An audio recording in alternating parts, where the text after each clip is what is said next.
Commander Cale Winters stood before the massive quantum transmitter, his weathered hands trembling as he prepared humanity's final broadcast to the galaxy.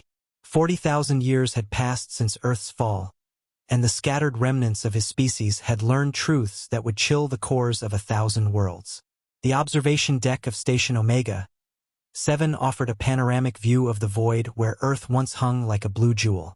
Now only cosmic dust and the twisted remnants of what had been humanity's birth world remained, circling the sun in a grotesque dance of destruction. But Earth's fate had not been unique. It was merely the first domino in a pattern that stretched across the galaxy. "Are you certain about this transmission, Commander?"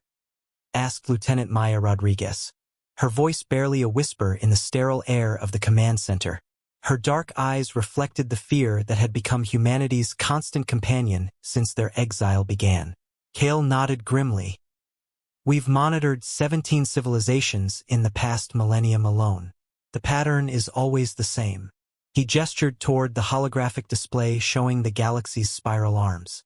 Red markers indicated dead worlds, so many red markers that they outnumbered the living civilizations by a factor of 10.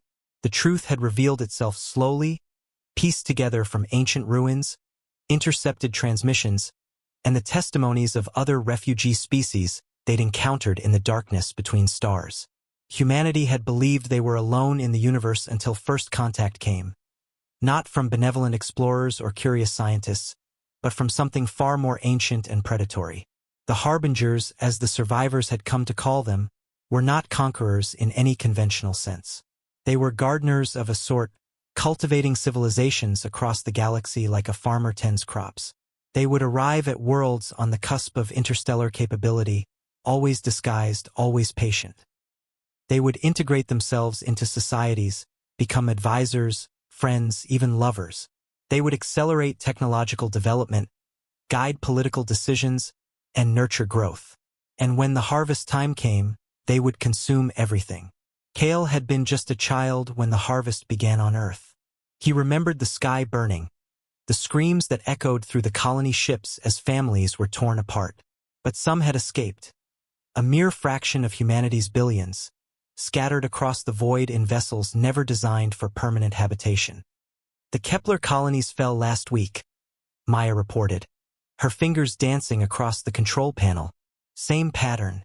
They'd just achieved faster-than-light travel. The Harbingers appeared within days. The irony was not lost on Cale.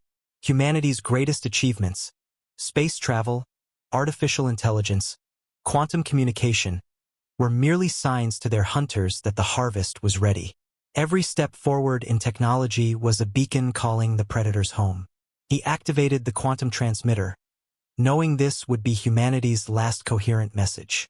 After this broadcast, they would go dark forever, scattering their remaining ships to the furthest reaches of the galaxy where even the Harbingers might not follow. This is Commander Cale Winters of the Human Confederation, broadcasting on all frequencies to any civilization capable of receiving this transmission. His voice carried the weight of 40 millennia of loss. "We are the survivors of Earth, and we bring you this warning. If you can hear this message, you are already doomed." The transmission array hummed with power, sending his words racing across space at superluminal speeds. "They are not invaders. They are not conquerors. They are farmers, and we are all their crops. They will come to you as friends, as allies, as saviors. They will help you reach for the stars. And when you do, they will devour everything you are." Cale paused, looking out at the graveyard where Earth had been. "Do not advance. Do not explore. Do not dream of the stars. Hide your light. Silence your signals. Forget your ambitions and pray to whatever gods you worship that they never find you. This is humanity's final gift to the galaxy. The knowledge that sometimes the greatest mercy is never to grow at all." He closed the transmission and gave the order to scatter. As the last human ships vanished into the cosmic dark, their message continued its journey across the galaxy. A warning that would reach civilizations yet to be born, carrying the desperate plea of a species that had learned too late that in the vast garden of space, everything that bloomed was eventually harvested. The universe fell silent, save for the whisper of one word echoing through the void: "Run."